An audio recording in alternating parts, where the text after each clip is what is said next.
If the forecast holds, we will wake up to rain tomorrow morning, as she just mentioned, and this will be a wake-up call to be ready for the cold and wet months ahead. News Channel 3 senior reporter John Palminteri joins us live. And John, you found many people are preparing for the winter, even though we have been enjoying a lot of sunshine lately.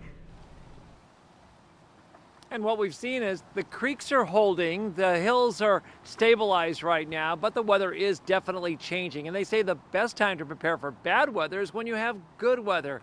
And that's where we find ourselves right now as we head into what would be the normally wet months coming up. I carry an emergency kit in my car, always, a 24-hour kit. With changing weather conditions, even though the weekend rain will be light, it's enough to make residents pause to start thinking about their emergency plans that may be necessary ahead. Pay attention. Yep. Take it more seriously. A good piece of advice is not to wait until we get some intense storms. As we've seen many times, some storms come in much stronger than forecasted, and in targeted locations, severe weather can cause unexpected damage. I lived in Florida a long time, and just be aware and be prepared. It will take significant rain or a series of storms before these creeks start flowing again.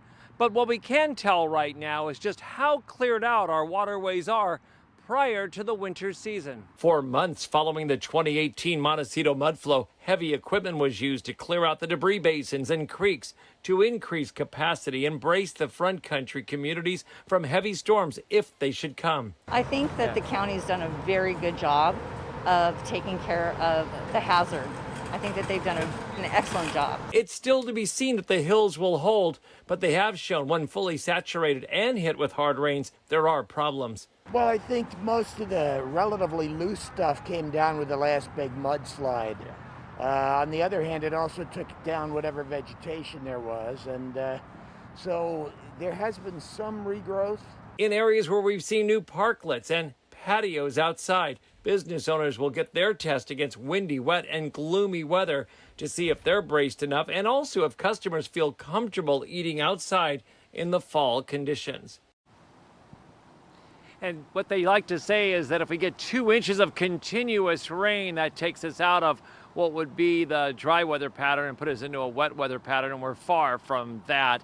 And it's important to remember the Tea Fire was a November fire, the Thomas Fire was a December fire. Reporting live along Mission Creek in Santa Barbara this evening, I'm John Palminteri, News Channel 3. All right, all really good reminders. Thank you, JP. Why